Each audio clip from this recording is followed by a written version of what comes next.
I think it's on. Let's see. Bear with me. So my internet, once again, did not want to let me connect. So I'm actually having to use my phone to go live. Dang technology. Let me see if it's going to turn you guys this way. Okay, let's see. All right, well, I will just give it a few minutes here. See if I can get this up a little bit taller.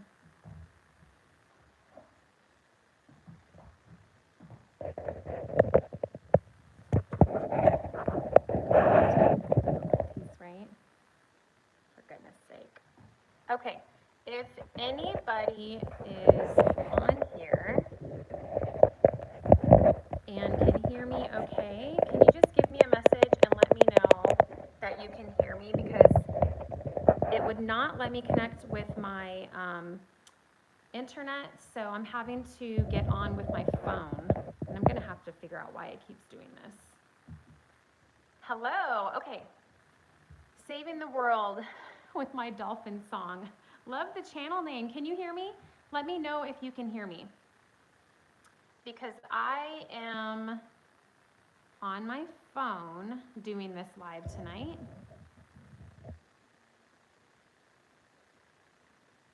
I'll give it a few minutes for everybody to get on here. You can hear me. Okay, awesome. Thank you. Thank you for that. I don't know what in the world is going on with my house internet. I use the internet all day long, and every time I try to do a live stream, it doesn't want to let me do it. It just keeps circling and circling, and we have awesome internet connection, so I'm not sure why it keeps doing that. I'm actually going to see if I can.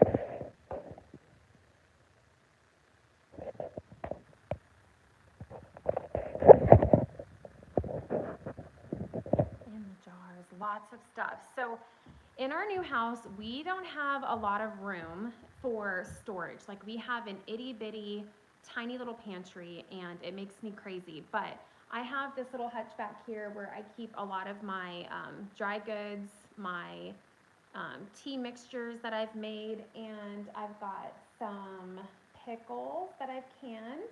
I have homemade vanilla going on back there that's been steeping for a few months. Hey Jason, how are you? So once again, I've got technical difficulties, so I'm actually doing this from my phone tonight, so it's not quite set up and angled the way that I had it set up, but you know, we're just gonna roll with it. But all right, oh my gosh, am I back? For goodness sake, I think I'm back, you guys. Okay. Oh, I cannot stand technology.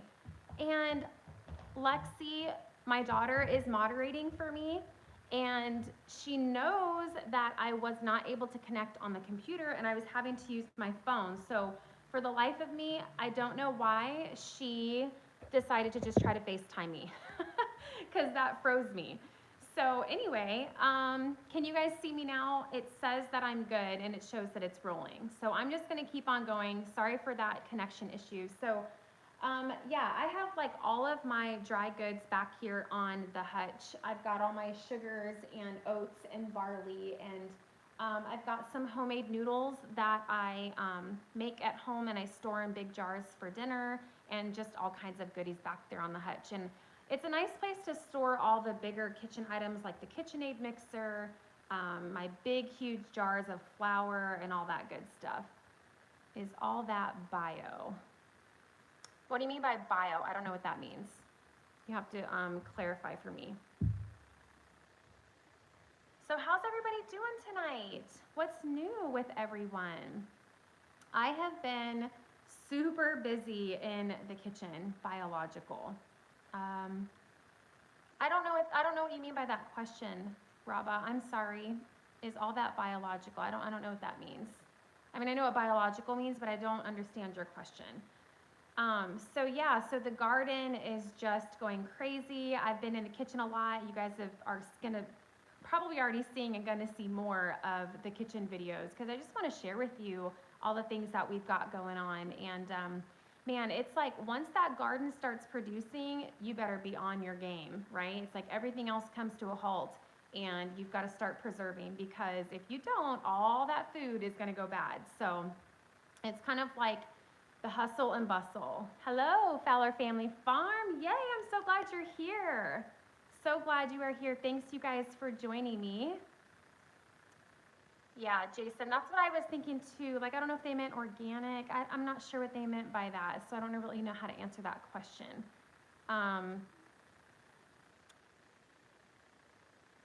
Yeah, so I cannot even click on anything here because I'm actually on my phone tonight doing this. Hi, Sharon. How are you? Happy Friday. So glad you guys made it. Anyway, is that a product of your farm? Some of it is. So, you know, the pickles and the cheese balls that I have up there that are steeped in olive oil, those are from my dairy sheep. And I made some cheese, and they're really awesome. It's kind of like a cream cheese, and you just roll it in herbs, and then you can submerge that in olive oil, and they will be shelf stable for up to a year. So it's an awesome way to use some of the dairy, because as you guys know, if you have a dairy animal, a lot of times you get so much that you can't really keep up with it. So making cheese is a great way to preserve it. I'm gonna see really quick if I can, I'm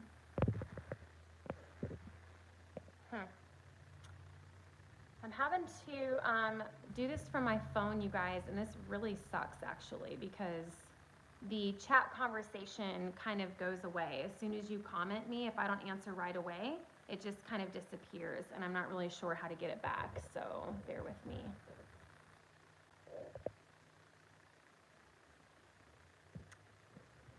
Biological means with no chemicals. Yeah, I mean, I don't know. I mean, there's things up there, like I have a jar of walnuts up there, you know, that I purchased, so I'm not really sure exactly where everything comes from. Thank you, Fowler Family Farm. I appreciate that. So I'm just gonna have to be like on my game with answering comments tonight and responding to you guys, because they're not staying up on my phone. So if I miss anything, just know I'm not ignoring you. If you could just copy and paste and re-message it, and then I will make sure to get to it. So yeah. So how are your guys' gardens? I've been seeing a lot of pictures on Instagram from you guys, and it seems like everybody is just thriving, as are we. I just posted the garden tour and the hoop house update, so that was really fun. We had a ton of questions, as you guys know, on the hoop house, and I promised to do updates for you guys. So we just did our first update this week to show everybody what's going on in there. Oh, thank you. Raba, am I pronouncing that right? I hope I'm pronouncing that right. I really appreciate that. Thank you so much. I do my best. This is all, you know, this whole live streaming once a month is new to me. So I'm gonna have to figure out what in the world is going on with this internet and why it's not letting me live stream with you guys on my laptop, because the laptop is so much easier because I can see the comments and do all kinds of things there, versus the phone. It's just like this little tiny thing that I'm having to focus in on. So thank you. Thank you. You guys are awesome. The deer has taken over my whole garden this past year. They finally found their way in. So frustrating. No, Sharon. Oh my goodness. Bummer. That is a bummer. What about an electric fence? Can you guys get an electric fence to keep the deer out? That might be something to look into. Hello from Romania. Thanks for joining us. I appreciate you being here. Sharon, we have a 6-foot privacy fence around the property. So thankfully, we're not having issues with anything getting into the garden. And if you guys are following me on Instagram, I put up an electric fence to keep the chickens out too. So that's been amazing, because we were keeping the chickens' wings clipped because they were making it over our garden fence. Sharon says I have a 6-foot wire fence. Oh my goodness. Did they just jump the 6-foot fence, Sharon? What in the world? Are you kidding me? Those are like super deer. Well, I know deer jump really high anyway, but dang. Aw. So somebody asked me if we're done with homeschooling for the year. Yes, we're done for the year. Oh my gosh. I'm like loving the summer break, and Parker is so far too. You know how it is, like, it seems like for me, as soon as January hits, it's like we're both just kind of like autopilot, like over it. We're ready for summer, we're ready for a break. And it's really funny because I've been so busy that I'm thinking how busy the days have been, and I'm like, how am I doing this during the school year? You know what I mean? Do I have anything for skin irritation? So I actually mentioned this on my last live video, you guys. I am all about essential oils, and one of my absolute favorites is lavender. I have probably 3 or 4 bottles of pure lavender essential oil floating around the house, and I keep one in my purse, I keep one in my car. It's amazing for bug bites, sunburns. We get ticks out here, and the tick bites, it's really, really bad for days and sometimes for weeks, and the lavender really helps with that. So I make a lot of salves. I have some dandelion salve that I use, and I'm actually getting ready to do a video on my white clover that we picked from the property, and I've got that steeping in oil, and I'm getting ready to make some white clover salves, which are really great for your skin, inflammation, dry skin, all that good stuff. But yeah, so back to homeschooling, we have decided that we are going to do classical conversations again this fall. So we did 1 year of classical conversations. That is a homeschool co-op. And it's really awesome because it's a homeschool community. It helps you not feel like you're so alone. Sometimes in homeschooling you can feel alone if you don't make sure that you plug into different things. So we did classical conversations before COVID hit.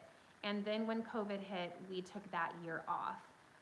Not because I'm scared of COVID, because you guys already know how I feel about COVID, but I just wasn't too pleased with all the restrictions that were going on. So, you know, checking my temperature, having to wear a mask the whole time, like all the craziness, I'm like, you know what, we're just gonna hang out at home, I'm good. So we did not do classical conversations that year of COVID, but we are gonna be doing it this year. I finally made the decision, paid the registration, and so basically, for those of you that don't know, we meet once a week with our classical conversations homeschool group. We do curriculum, and then we also do like park days. We go and do museum trips and field trips and all kinds of fun stuff. So it's a really great way to plug in with other homeschoolers, like-minded people, and for your children to make some really good wholesome friends. So I'm excited about that. And then I signed Parker up for soccer. Oh my gosh, what am I thinking? I've never ever been a sports mom. Let me tell you, I do not want to be one of those people that is so busy that I can't even have a night to just sit home and do nothing. Like if I want to sit home and do nothing, I want to be able to do that. So I don't want to be so stretched thin with all of these things and commitments that we can't just have a night at home. But this year, because Parker's going to be 9 years old and he's never done a sport, I thought, you know what, let me go ahead and get him signed up and see how he does with that. Oh my goodness. Rabba, you're killing me. Thank you. I appreciate that. So I'm really looking forward to this year with Parker. It's going to be a little bit busier than usual, but the good thing is soccer season is only 2 months long, right? So I'll be okay, you know. Yeah, thank you, Jason. So we've been going fishing a lot. We've been taking Parker fishing on the weekends, kind of trying to find, I should say, making more time for some family things. As you guys know, on the homestead, with everything that there is to do with the animals, with the garden, and the preserving, and just life in general, it can get really easy to get lost in all the to-dos and to not make that time for the family, and just say, hey, let's just not build something today. Let's just not do this. Let's just load up the fishing poles and go fishing, something like that. So we've been trying to do that with little Parker and really finding those pockets of time that we can just go and do something that's fun, that doesn't have anything to do with the homestead, and really taking advantage of the weather, even though it's been miserably hot and humid here lately. So I don't know. We will see how that goes. So far, no storms. So far, no tornadoes yet. We do have, what, Hurricane Elsa that's heading up the East Coast here soon, so I don't know. I always joke and tell Joe I'm going to go visit my aunt in Tennessee because, you guys, I do not do tornadoes. I do not. I lived part of my childhood in Iowa, and we lived in a trailer park, and I vividly remember the tornadoes coming through there, and it was scary. The sound was scary. The fact that we had nowhere to go was scary. We would go to the trailer park laundromat. That was like a brick building, and that's where everybody would go when a tornado would come. So, yeah, it was just terrifying. Oh, yes, so the bear, we did not buy that. We actually got that in Alaska. Joe hunted that bear, and he got that bear while we were in Alaska, stationed there with the Coast Guard. So I'm not sure what part exactly. Now, we were stationed in Ketchikan, Alaska, which is a small island in southeastern Alaska. Very similar to like Washington State type weather. That's where we were for 4 years. And Joe was stationed on a cutter, a boat, in the Coast Guard, and they did aids to navigation and repaired the buoys and stuff. So they would pull into port and they would let the guys go hunting. Thank you. I'll let him know. Yeah, that was the biggest one that he got. And we sent it off to the taxidermist. I think it was like $2,000 to prepare the bear rug. But you guys, it is like, it's just massive. It's absolutely massive. And I'm like, where are we going to put this thing? In fact, we've lived in several houses that we couldn't even hang it because we didn't have a wall big enough to put it on. And, you know, I have cats. We have 2 cats and we have 2 dogs. So I have to be really careful not to have it down where they can get to it. So we finally have a wall that's just big enough for it to fit on. And then we've got, like, you know, I'm afraid to move this, that it's going to start buffering, but we've got some deer and, you know, he did lots of fun stuff while we were up in Alaska. We miss Alaska very much. So hopefully one day we'll get to go back. It's just it's a different way of life up there, you guys. And Parker was born there. He was born in Ketchikan. So that would be really cool to, even if we just go back to visit, to show him like what that's all about. I wish that we took more advantage of the fresh fishing and all that salmon. And, you know, we were just so busy. We were both active duty Coast Guard when we were up there. So we didn't really have a lot of time for that. We did do a lot of hiking, and it was just absolutely beautiful. So have any of you guys ever been to Alaska or thought about going for a vacation? If you have, you should really go.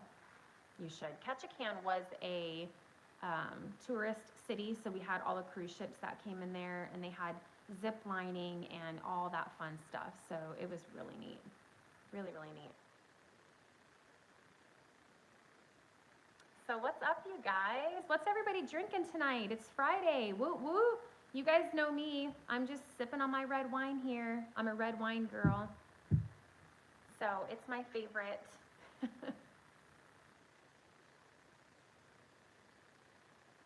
How's it going? Let me know how's it going. You guys have any questions or anything? Cold beer. Nice, Jason. I like it. I haven't had a beer in a while, so I actually did something crazy, and I hired a trainer to start a workout routine. So being prior service military, I am used to always working out. Like, I worked out 5 days a week without fail. And since I got out of the Coast Guard, you know, I just went a little bit lazy. I mean, I've had like these bouts where I'm like, oh, I'm gonna work out, I'm gonna get it. And I get it for like 2 weeks, and then I'm like, oh, I'm not gonna get it. So just kind of like in and out of it. But it's funny because it's not even about losing weight for me at this point. It's just about feeling good. It's about feeling strong and feeling good. And I've just noticed a few things. I'm carrying like 50-pound bags of chicken feed or doing this and that out on the homestead. And I'm like, oh man, I got like muscle failure, or I'm like out of breath, or I'm super tired, or you go weed for a few hours in the garden and then the next day, like you can't even hardly walk. That's not good.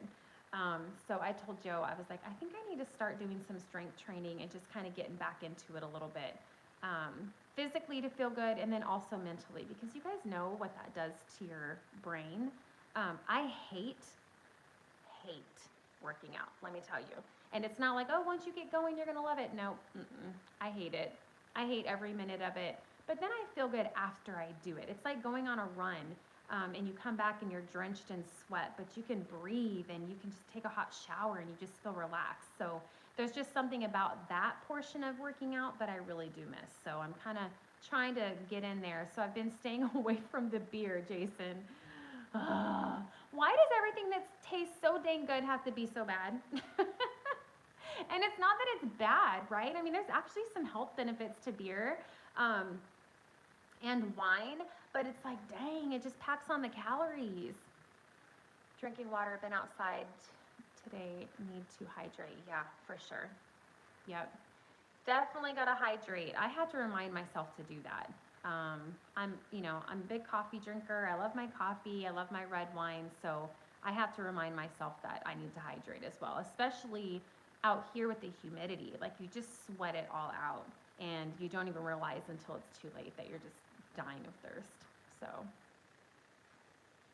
it feels so weird doing the live video on my phone because my camera is over here, but I keep looking over here. So you guys have to forgive me. I'm going to try to get this fixed for next time because this is kind of annoying. I always have technical issues. So, Joe was supposed to be here with me tonight. So what had happened was he actually had an MRI that's been rescheduled like 50 million times. You guys probably know from my posts on social media, he got deployed to Arizona for a month to help out with the border crisis. And so he had to reschedule the appointment, and it had already been rescheduled several times. And it's funny because with COVID, they are doing appointments at the weirdest times. They're even doing MRIs at midnight. Have you guys ever heard of that? I've never heard of that. So I don't know if they're so busy because they're not getting everybody in all at once and they're kind of like staggering it. But anyway, Joe had an MRI appointment this evening at 7:30, but the appointment's about 45 minutes from where we live, so he was not able to be on the live tonight. Boo. I was like, you did that on purpose. I really don't think he did, but I almost had him here. So we're going to shoot for next month. I'm going to try to drag his little butt in here and do a YouTube live with me, and we'll see how that goes. Joe is a very quiet guy, man of few words, but I guess it works out because I'm a woman of many words, right? So opposites attract. So we'll see if I can get him on next month. I don't know, but he's like, well, I can pop on for like 10 minutes before I got to go. And I was like, no, just go, just go. And we'll just plan it for next month. So, hey, Amanda, welcome to the live stream. How are you? Thanks for joining me on Friday night. So many other things you guys could be doing, but I feel like we have like this YouTube community. And even though we're physically not together, we can be together from all over the world all at once. And I love that. Okay, all right, Fowler Family Farm, we will see you in a few minutes. So I was telling you guys on my community post, we are going to do a new homestead animal. And it's really not new because we've done this before, but as you guys know, we sold the farm and we're now on this small 1-acre homestead. But we are going to be getting some feeder pigs. So we're almost out of pork from the pigs that we butchered at the farm. And so we don't have any more pork chops and things like that. So I finally told Joe, like, we have enough room to do a pig pen and get a couple feeder pigs. And so I think that's what we're going to do. We were looking at some different breeds. I think we're going to do the Berkshire breed. You know, they're a good small farm pig, but still great meat.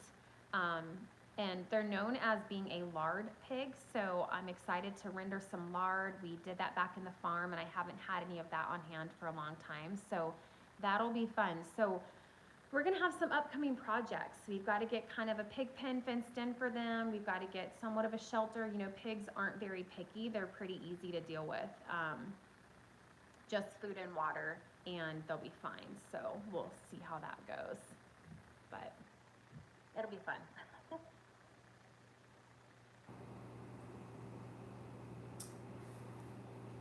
So, what else is going on, you guys?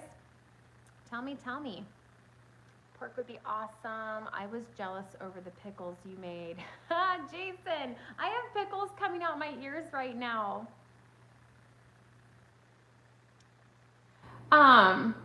We have so many cucumbers that I'm like, okay, I've already got 4 jars of pickles in the fridge, and even though we eat them super fast, I just don't want to make any more pickles right now. So I think I'm going to actually do some pickle relish.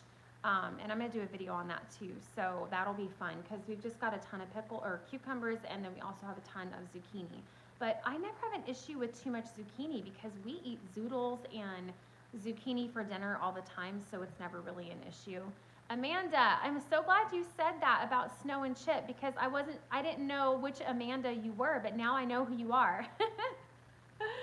So that's good. I'm glad to hear that they're doing well. That makes me really happy. I'll let Parker know. So the pickles, it's funny, Jason, you say that. So Parker's like, he grabbed a pickle the other night and he's like, why are they so spicy? And it's like, they're not spicy, right? But to an 8-year-old, maybe they're spicy. I don't know. So I told Joe, I think I'm going to do a jar for him. But maybe the peppercorns and even garlic, as it steeps over a period of time, it tends to get spicy too. So I think that's what he's tasting because there's nothing else in there that would be spicy. So I think I'm going to make him a jar of his own pickles so that he can enjoy them. But they're awesome. I just did a video yesterday on my Spanish sauerkraut recipe. That'll be going up this week here just in a couple days. I made 2 big jars of Spanish sauerkraut with a bunch of the cabbage that we have, and it is so pretty. I used green cabbage and purple cabbage, and I grate carrots, and I put onions in there, and a little bit of oregano, and I let that ferment on the counter for 3 weeks, and then I put it in the fridge, and it is so good. It is, Sharon, it's delicious. Like, I'll just make scrambled eggs in the morning and just dump a little pile of sauerkraut on them because I can't just eat scrambled eggs by themselves because it's kind of boring, you know? Like, I have to put salsa or something on my scrambled eggs. So, if you've never tried sauerkraut on your scrambled eggs, you should give it a shot because it's really good. So yeah, that video will be coming out. It's all done. I did the thumbnail and it's scheduled to go out here in a couple days. So that's a fun recipe. If you've got lots of cabbage and you don't know what to do with it, or you buy cabbage from the store and you just want to make something that's super good and healthy for your family, just all that gut-friendly bacteria, sauerkraut is a really good option. So it preserves that cabbage for a long time. I mean, I've had jars of sauerkraut in my fridge for 8-9 months, and it's still good. So it's a great way to preserve the cabbage in a pinch without having to do anything crazy with it. You just throw everything in the jar, put it on the counter, and let it ferment, and then put it in the fridge when it's done. And I let mine ferment for 3 weeks. I like my sauerkraut to be super tangy. But you only have to let it ferment for 7 to 10 days, and then it's going to be good if you don't like it as tangy as we do. So, yes, good stuff. We've got lots of cauliflower. I think I'm going to be freezing that. I like to freeze it for dinners, and I might even pickle some of it. I don't know. We'll see. We'll see what happens. I really need to get out there and thin out the carrots. I keep saying that, and I'm just like, it just kills my back, you know? Like I was saying, I need to work out. I need to get on the ball with that. But we'll see. The potatoes are dead, like I told you guys in the tour of the garden. They just, way too much rain. And then today, like I showed you guys in my community post, we just had torrential downpours. So I had planned on doing the live on the back deck tonight and kind of just having an outdoor live stream, and no, that's not happening, obviously.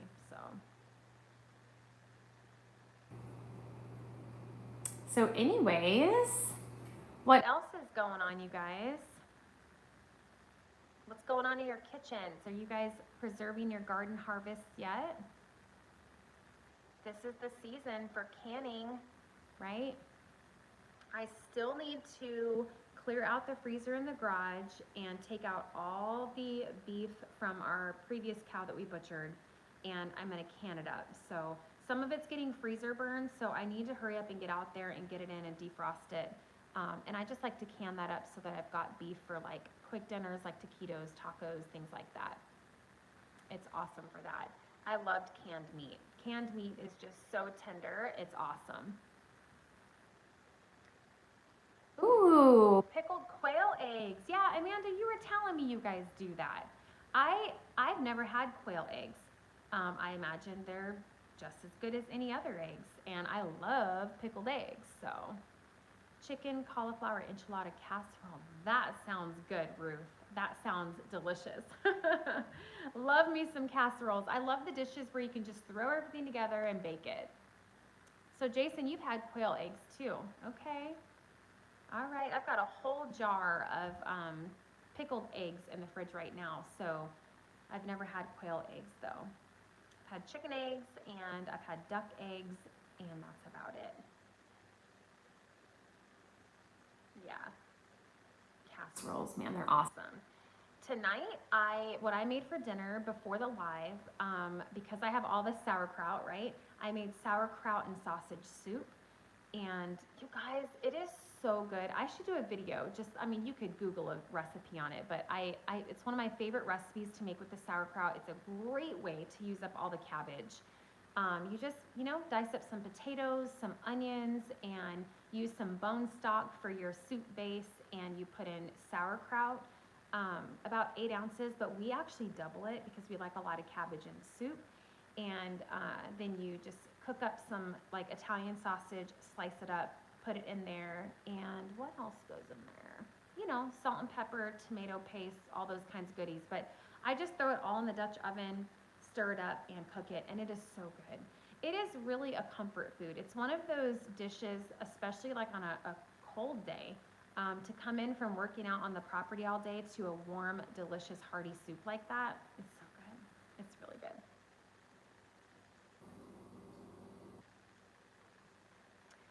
So I think we found somebody that has the Berkshire pigs near us.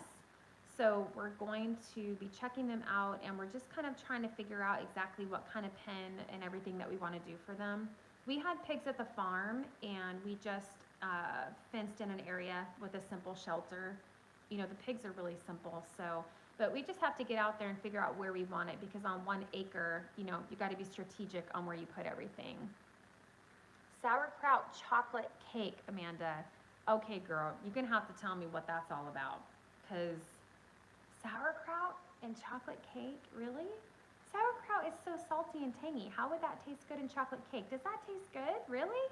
That's interesting.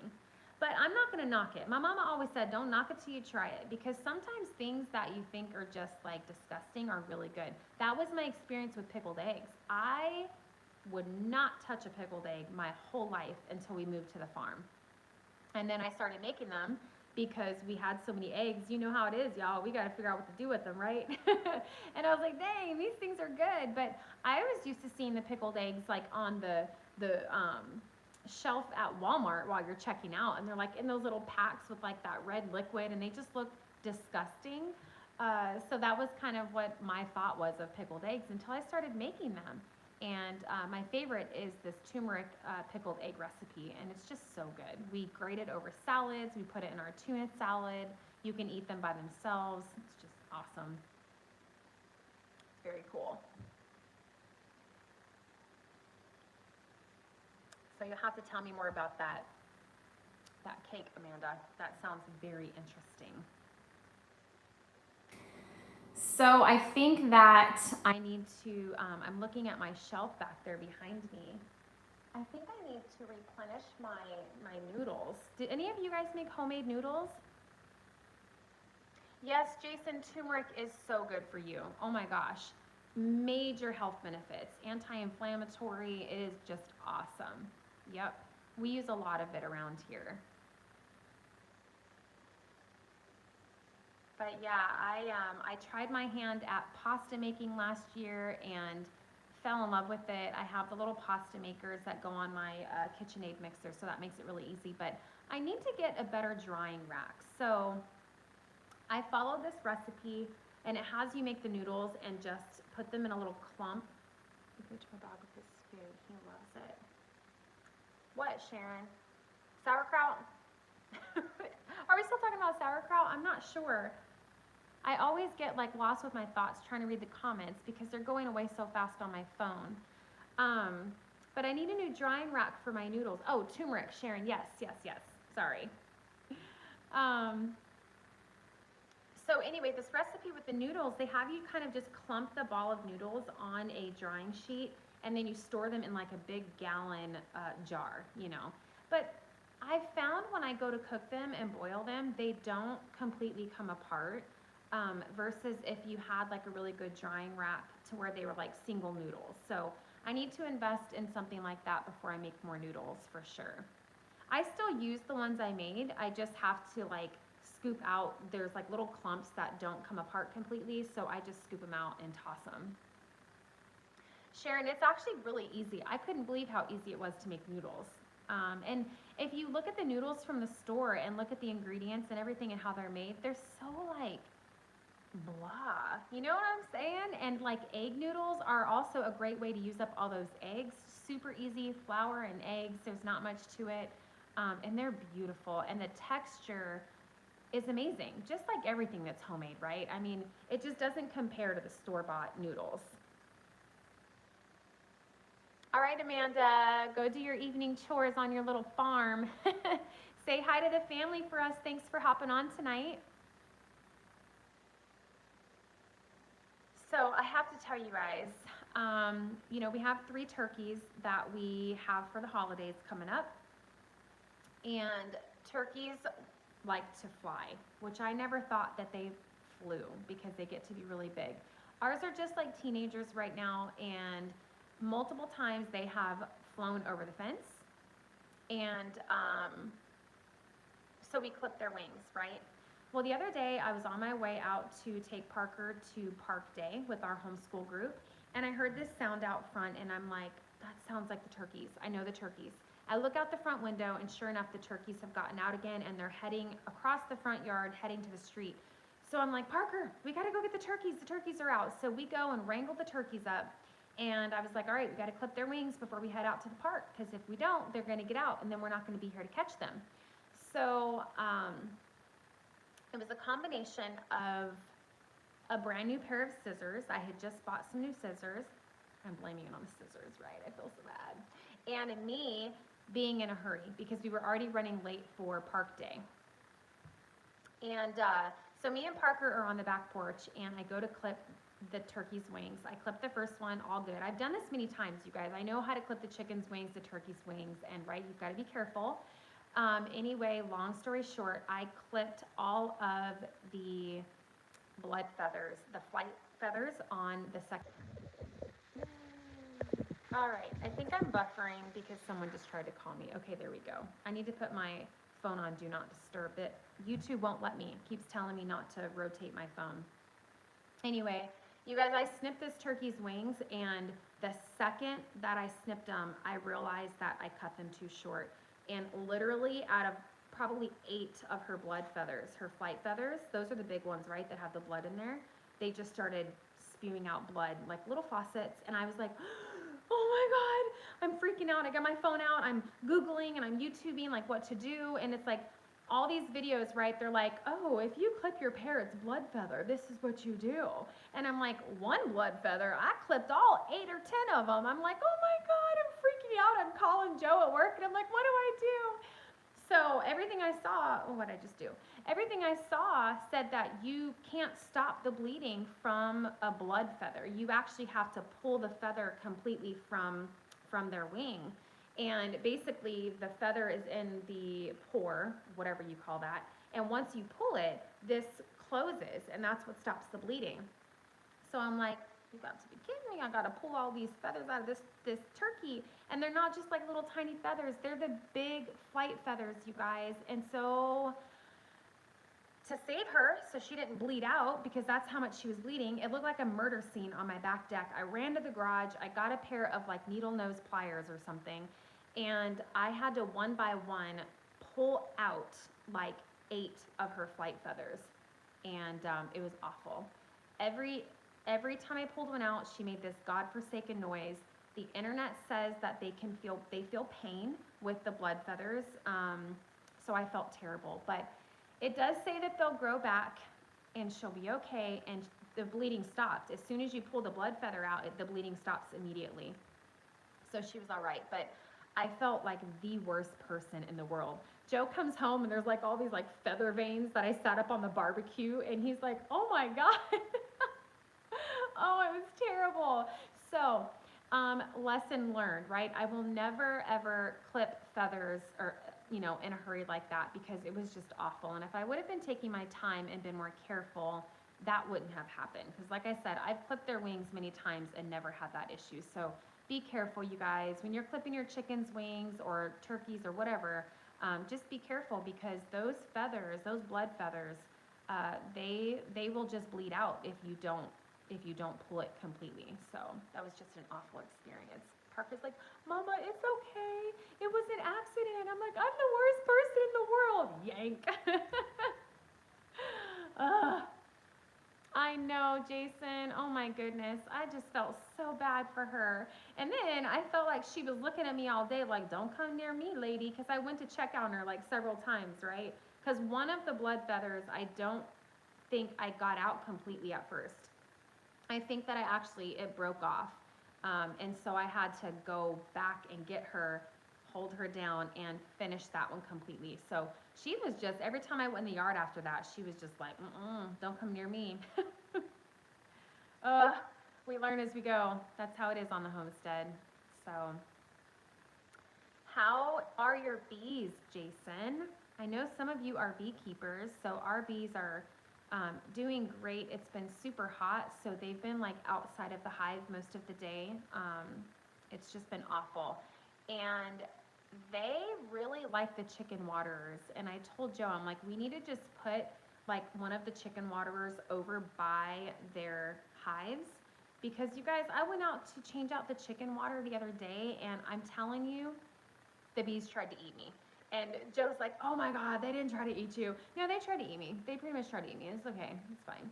I was like, all right. So I had to scream and run and go hide in the greenhouse until they went away. And it's funny because like they say when you scream and get all worked up, like you like release these pheromones or whatever, right? And it makes them want to like attack you more. It's just, I can't help myself. So the whole ring around the chicken water is just covered with bees drinking water. And so yeah, I'm like, well, I'm not cleaning that chicken water out anymore, Joe. That's all you. Joe's the beekeeper around these parts, not me. Time to harvest. Yay! Harvest time is the best with the bees. I love it. I just made some white clover infused honey, Jason, so I'm really excited. It was my first time making it, and the clovers just smell delightful. And I was trying to find things to do with all the clovers that Parker and I picked. And so I've got a big jar of clover infused honey that is setting on the windowsill right now, still kind of infusing and doing its thing. And I actually opened it up today and smelt it, and it just smells amazing. So I'm really excited. But Joe's got to get in there, and he's got to check him out. He's been meaning to get in there. You know, he still works full time, so which is, this is, you know, partly why we downsized from the farm and bought the 1 acre homestead. It's just a little bit more manageable right now.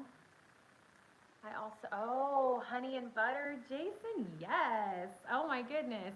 That reminds me of, what is it, Texas Roadhouse? Aren't they the ones that have the buns with that honey butter? Oh my gosh. I take in way too many calories when I go there. And that's when I do get my big tall beer. Give me some buns and some honey butter and a tall Sam Adams. I might just stay there all night. I don't know. We'll see. That sounds so good. Oh, I miss my cow, Jason. Oh my goodness. I used to make so much butter. We would have just like a cubby of the deep freezer stocked with homemade butter. And I had like these square soap molds, right? Like this palette of soap molds. And what I would do is put the butter in them, let them freeze, and then just pop them out, and then I would package them. So I had all of these individual blocks of butter just stocked in the freezer, and we could just pull it out whenever we needed it, and it was awesome. Homemade, fresh, raw milk butter is like the best. I miss that. Who knows? Maybe one day I'll get another dairy cow. I don't know. I think that we got rid of our dairy cow right when I really learned the trick with having the dairy cow, which is calf sharing and leaving the calf on the mom. You know, the first year that we had her, everybody was like, oh, you got to take the calf away from her. I didn't know any better. They're like, you got to take the calf, you got to, you know, or else the calf is going to drink all the milk. Well, then, y'all, I was stuck bottle feeding a calf for a year and then milking the cow every single day without fail, because if I didn't milk her, she wasn't getting milked out. So, it was like, this is for the birds. I cannot commit to that. And a lot of people milk twice a day, and I really can't commit to that. I can do every day. But when we learned about calf sharing, leaving the calf with the mom all day long, and then at night, before we go to bed, you go out and separate them. And then in the morning, you go out, you milk out the cow, get what you need for your family, and then you put the calf back with the mama, and the calf can drink as much as it wants. I mean, it's like the perfect scenario. So what's great about that is if you get sick or you need to go out of town or something like that, you don't have to worry about not milking the cow, just leave the calf in with the cow. So we did have a year and a half or so of that schedule with the cow, and it was amazing, you guys. I was no longer drowning in milk, so. Oh, so you got your first jar of raw milk. Excited to try it. We had to drive over an hour. Yeah, Sharon, it is like crazy. We used to drive really far before we got the cow. We had a cow share with a local farmer, and we drove probably about 35 minutes each week to get our milk from that farmer. So it's dedication, right? Dedication to that good, wholesome, homegrown food. So worth it though. So did you love it? Is it delicious? Is it everything that you thought it would be? I go once a week to a local farmer, as you guys know from my videos, and I pick up a gallon of fresh raw cow's milk from our farmer. And we get probably like this much cream, if not more, in each jar of milk, and it's awesome. I put it in my coffee. I just made 3 quarts of yogurt yesterday, so that was yummy. It's so funny, we have weeks where we drink all the milk way too fast and there's none left, and then we have weeks where we don't drink as much. So when we have those weeks, I just take all that milk that's left over and I just make a big batch of yogurt with it, and it's awesome. So Parker likes me to mix it with maple syrup and all that, but it's fun. Yep, raw milk. It is awesome. So, how much are you guys getting, Sharon? Are you guys getting like a gallon a week or what? I don't think that our farmer does less than a gallon a week. I've thought about doing a half gallon with them, but I don't think they do half gallon. Because sometimes we just, you know, we're just a small family of 4. And most of the time Lexi's not here. She's working, she's got friends, you know, all that. So it's really just me, Joe, and Parker for the most part. 2 gallons. Okay. Yeah, that's a good amount. Are you going to try your hand at some yogurt, or do you already know how to do that? Have you already done yogurt? I've done Instapot yogurt. I've done yogurt without the Instapot. So I've done it all different ways, but it's just so easy to make yogurt.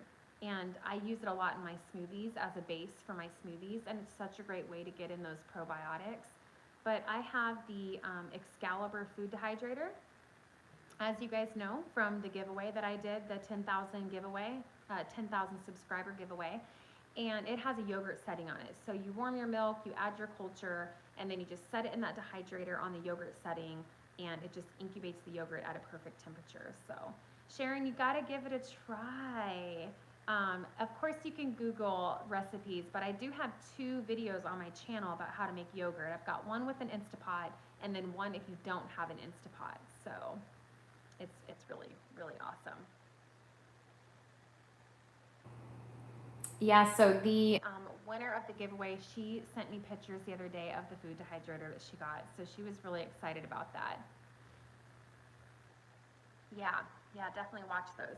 One thing that is different, I don't, in one of them, Sharon, I have like this, what's it called? It's a yogurt strainer. And while it was awesome, I just found that I really don't use it anymore. Raw milk yogurt is always going to be a little bit runnier than store-bought yogurt. And we just don't really mind that. I don't really care, especially because most of the time I'm using it in smoothies and stuff. But you can use like a yogurt strainer or even like a tea towel, and tie it up and let some of that whey drain out to make it thicker if you want it thicker. But you know, I don't really mind the texture. Plus, I know it's just so good for me. I can't ever really get it as thick as like Greek yogurt, but that's fine. As long as it tastes good, right? Sometimes we add honey, sometimes we add maple syrup. I've even added like stevia because I don't drink like sugar in my coffee. I just use like a little bit of stevia in there. And I always add vanilla to it, homemade vanilla, which I've got some of that steeping up here. I like to put a teaspoon of vanilla in my coffee every morning, so I go through vanilla really fast. Joe says it's just because I want a shot of vodka first thing in the morning, but whatever, don't be judging me. You know, because it's just vanilla and vodka and vanilla beans, and you steep it in there for a few months, and then you've got homemade vanilla.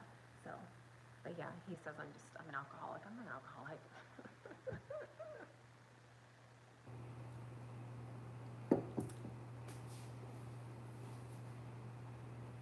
So we're about 50 minutes here on the live video, you guys.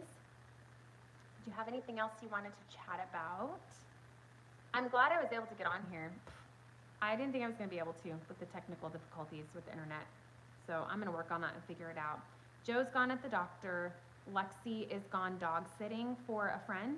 And so I had like no assistance when the internet wouldn't work. I was like, oh my God, why does this always happen? Every time I try to get on with my friends, the internet doesn't want to work. It just keeps spinning and says loading live, loading live. So thank God for the phone. So I'll get that figured out. We'll get it figured out. And then hopefully next month I can get Joe on here to hang out with me a little bit. So like I said, we've got some upcoming projects now that we're going to get a couple pigs, and that'll be fun sharing that experience with you guys. So we are smack dab in the middle of summer, y'all. It is July. Can you believe it's July? Like, how did that even happen? I wanted to slow down before you know it, it's going to be time to start school again, and I'm not ready. Not ready. Parker's going into 4th grade. I can't believe it. I'm trying to, throughout the summer, I do not do any curriculum as far as like math or anything like that. I didn't do that when I was a kid. My summers were my summers, and I think I turned out okay. So I really want Parker to be able to be a kid. Go catch frogs, go ride your bike, whatever, play with your Nerf guns. But what I've been making sure to do is sit down with him and do our Bible. We have a Bible curriculum that we do with Christian Light Education, and I've been trying to make sure that we do that. Oh, thank you so much for that. I appreciate that. He says he's been lurking on the channel, doesn't have a farm, but loves everything that we're doing. I appreciate that, my friend. Thank you. Yep, so we're just, you know, living our best life over here on our little 1-acre homestead. You can really homestead anywhere you are, right? We had somebody on the last live stream that said, do you ever feel like a fake homesteader? Like, I just think we can really get there. We're like, well, we don't have a 20-acre farm, or we don't have a cow, or can you be a homesteader if you don't have a dairy cow? Yes, yes, you can. Can you be a homesteader if you don't know how to pressure can your own food? Yes, you can. I was actually looking up the definition of homesteading the other day, and it was really talking about the pursuit of self-sufficiency. So I don't really think that there's any criteria to be a homesteader. I think it's just that pursuit of, you know, self-sufficiency, kind of making your own things and DIY and all that good stuff. So I'm definitely going to be doing a lot more this summer than usual because, like I said, the garden is doing better this year than it has ever done, and I contribute a lot of that to the hoop house. The hoop house build has been amazing. We've never successfully grown as much cabbage, broccoli, and cauliflower as we've grown this year. So definitely looking for some fun recipes to preserve all of that. And I need to get my seeds started for the fall because once these plants are done in the hoop house, I want to be able to put the fall seedlings right into the ground. So we'll see how that goes. So yeah. What else is going on, you guys? Talk to me. Do you guys see my little grain mill that I got back here? I got that for my birthday. I haven't used it yet. So the only reason I haven't used it is because I have 2 huge jars of flour that I want to use up before I buy wheat berries and go into grinding up my own flour. But I'm so excited about that. I've wanted one for a long time, and I kind of put the bug in Joe's ear for my birthday, and he surprised me with it. So there it sits all beautiful back there. It has never been used, but I am really excited to give it a try. So I'll make sure to do a video on that, and I'll do something fun, make some homemade bread with the flour or something like that. I think I'm going to do a couple bread videos with you guys. So I want to show you my sandwich bread recipe. You know, if you're just looking for that everyday, once a week bread recipe for the family, this is a perfect recipe for that. And I don't know about you guys, but I like it to be square. I know Ma Ingalls made her bread every week, and it was like, you know, that wonky shaped bread, and that's natural, that's real, that's the way it rises. I get it. But I grew up on square bread, y'all. Most of us did. So I want it to be a square. If I'm gonna make a sandwich, I would like for it to be, you know, somewhat shaped like that. So the trick is really with the pan that you use. So I just wanted to share that because a lot of people are like, well, how do you get it square like that? It's the pan. It's the pan. So it's got a lid, and so it keeps it from rising up, and it keeps it square. It's pretty awesome. So we'll do some of that here coming up. So is there anything that you guys would like to see a video on? I know we do like all kinds of different things, recipes and farm projects and animal stuff, but is there anything particular that we can focus on? I'd like to know, because I'm willing to do it.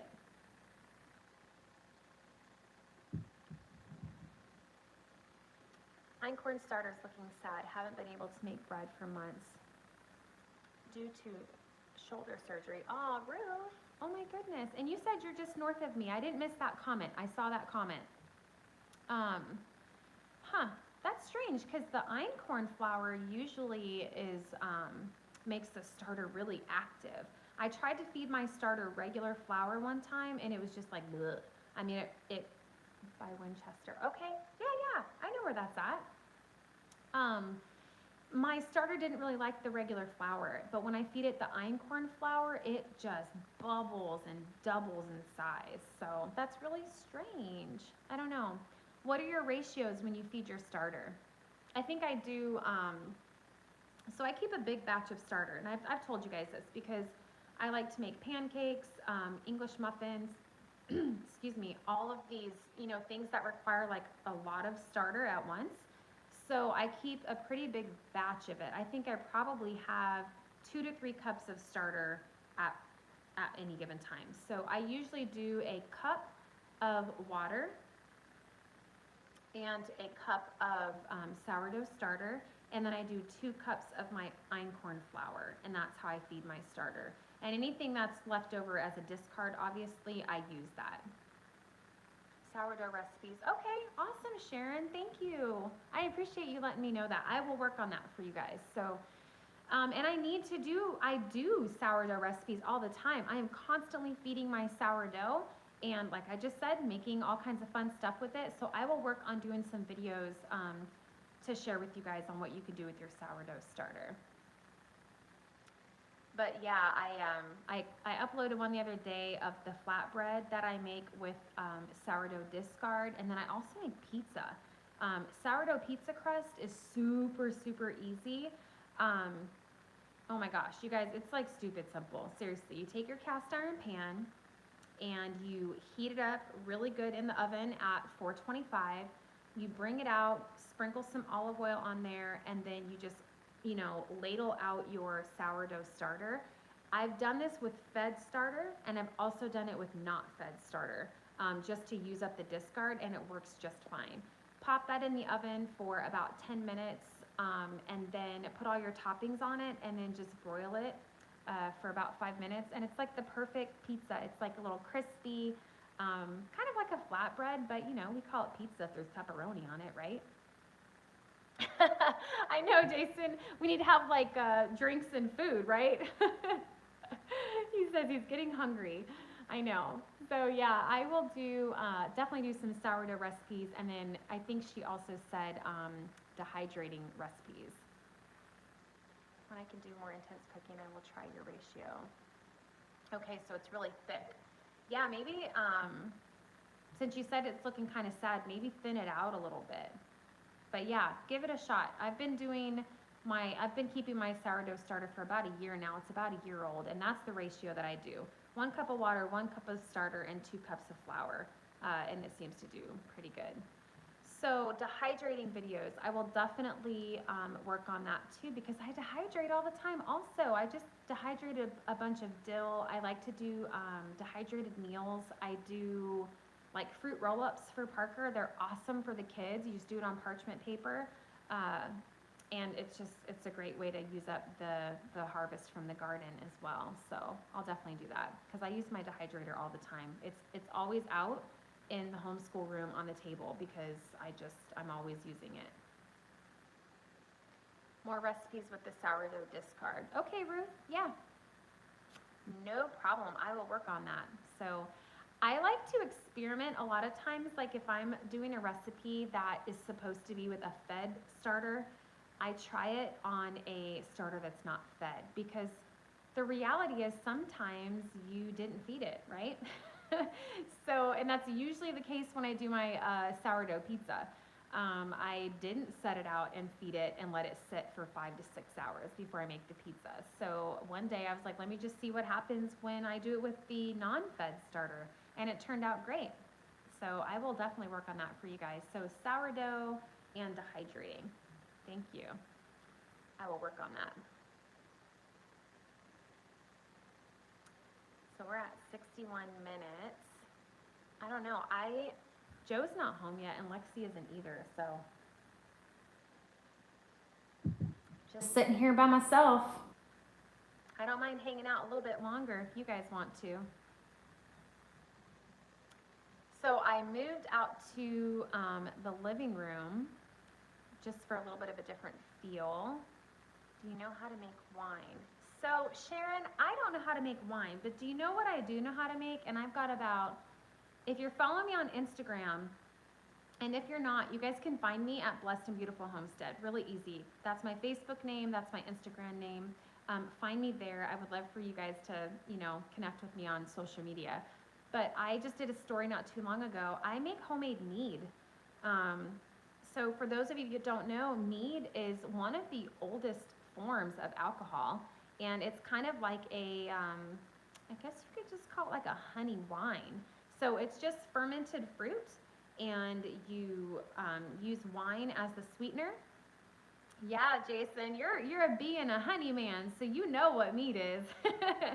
And then you put your culture in there, your yeast, and you let it ferment. That is like all there is to it. So funny thing, Sharon, I was gonna do a mead video for you guys because I've always wanted to learn how to make my own beer, but I haven't done that yet.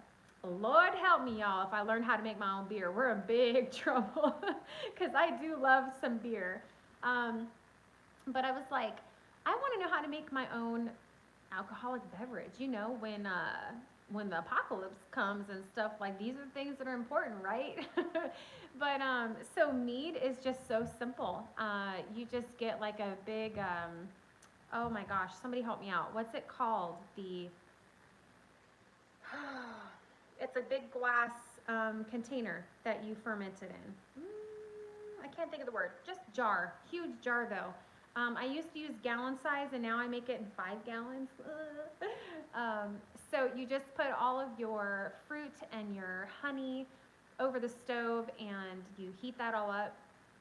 Get it going really good. Add that to your big jug that you're going to ferment it in, and add your yeast to it, and then you just let it set. I think I usually let it set for, oh my gosh, what is it? I think a month. I think at least 4 weeks. And then you strain it. You siphon it out. Make sure all like the sludge that settles on the bottom doesn't come into the new one. And then you just let it set for another 3 or 4 weeks. And I've got about 17 or 18 bottles right now of raspberry mead sitting in my closet. Yeah, so it's really good. The funny thing is I am not typically a sweet alcohol kind of person. I don't like Pinot Grigio. I don't like, you know, those kind of sweet dessert wines. I don't really drink like the sweet beers. I'm more of like, obviously, red wine. I like dry, tart wine. As far as beer, I like it to be hoppy, very yeasty. I don't like the sweet stuff, but I do like the mead. I really do. I make it once a year for the summer. So when we're sitting on the back deck barbecuing, I like to pour it. I do need it to be cold though. I like my wine to be at room temperature, but my mead needs to be cold. So, Jason, have you ever made your own mead, or have you just had it from other people?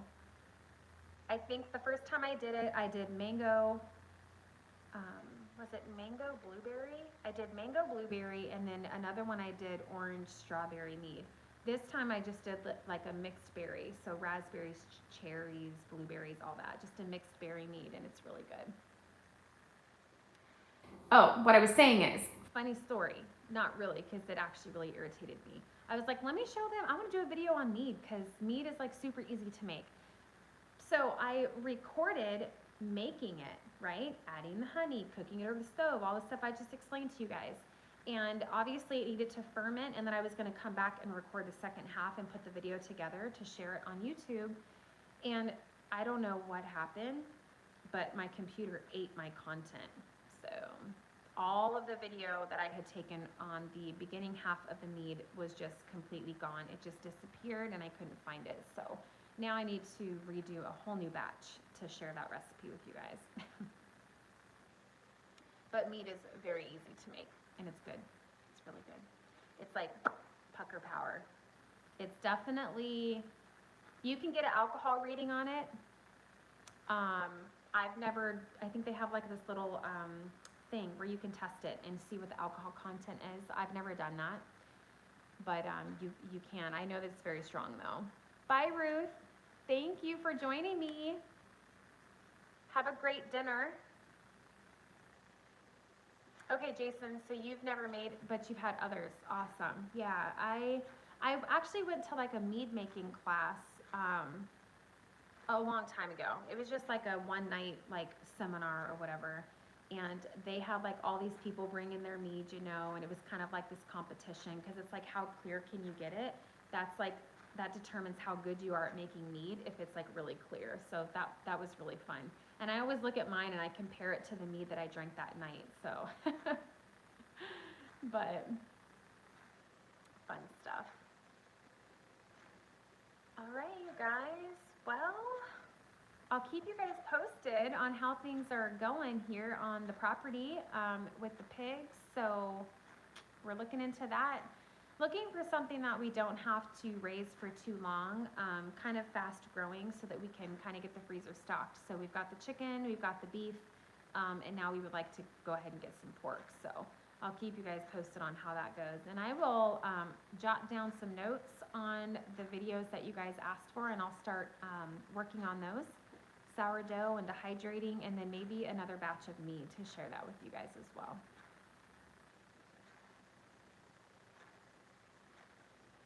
All right, you guys. Well, if there's nothing else, I will let you go for now. But I am always so grateful when you guys hop on here and hang out with me. Thanks, Sharon. I enjoyed the hangout too. I love you guys, and it means so much that we can just kind of get together once a month and just chat. I really enjoy it, and it means a lot to me. So it's fun. It's fun connecting with you guys and being able to actually live chat with you, because we comment and talk all the time on the videos in the comment section, right? Thanks, Sharon. Have a good night. Thanks for hanging out with me. All right, you guys. Well, as you guys go, don't forget to connect with me on social media if you are on Facebook or Instagram. Thank you, Jason. Have a good weekend too. I'll see you next time. And then if you guys haven't checked out the podcast, you can find me at Blessed and Beautiful Homestead Pretty much anywhere you listen to your podcast. I've got a podcast that I started just to chat about things that I can't chat about here on YouTube because my videos get deleted. Cultural things, motherhood, marriage, you know, life as a Christian, just some controversial topics and things that are always on my heart. I'm a very outspoken, opinionated person, and I can't really chat about some of that stuff here. So I did that once and I learned my lesson. They threatened to delete my YouTube channel. So I started the podcast, and that's where we kind of get down and dirty and just kind of really unfiltered about all of those life issues, and I just really share my heart with you. It's kind of behind the scenes of the homestead, as a wife, as a mom, just as a woman, just life in general, like things that I've experienced and gone through. So check that out if you guys haven't already, and subscribe to that podcast and share it with your friends. That would mean so much. All right, you guys, well, if there is nothing else, I'm going to go ahead and sign off for tonight. But I just want to thank you again for hanging out with me. And I'm going to make Joe get on here with me next month. Mark my words. Hold me to it. So he's nervous about it. I know he is. He doesn't like to talk in front of people, but he can do it. I told him, I said, maybe we'll ask everybody to send in like questions or like talking topics to help him so that he doesn't feel like he's just sitting here. Like, you know what I mean?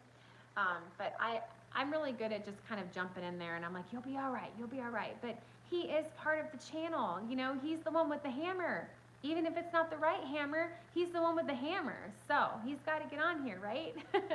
So I'm going to make sure he's on here next month to hang out with you guys for the Homestead Hangout. And I just want to thank you again for hanging out with me tonight. All right, you guys, take care. Have an amazing weekend, and I will chat with you very soon. See if I can figure out how to turn this off on my phone. Yes, Jason? Nope, our amendments don't matter. You're absolutely correct. So I'm not signing off yet. So with 4th of July around the corner, I just posted a picture of me and little Parker folding the American flag, and I was just saying how this 4th of July I don't know, it just seems different to me this year after seeing everything that's happened. So you're right, our Constitution is being trampled, and I just think that like I said in the post, we can't grow weary. Sometimes we're seeing all these headlines on the news, we're seeing all this crap that's going on, and it's very daunting, and we feel we feel like the minority, right? The people that still hold the Constitution true and still hold the Bible true, and all of these things, that the foundation of our country and who we are. We're not alone. The fact of the matter is there is more of us out there than they think.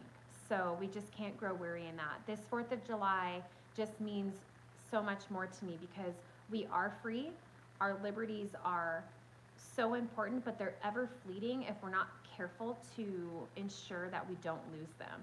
And I've said it before, we've all gotten comfortable and just used to things being the way that they are, and we've seen this last year how quickly we can lose it. So yeah, follow me over on the podcast, Jason. I will warn you, I get very personal on the podcast. So it's some very controversial topics and things that I've actually gone through in my own life, in my own marriage.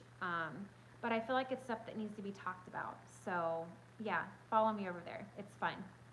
All right, you guys, I will chat with you very soon. Stay strong. Enjoy your 4th of July weekend. All right, bye.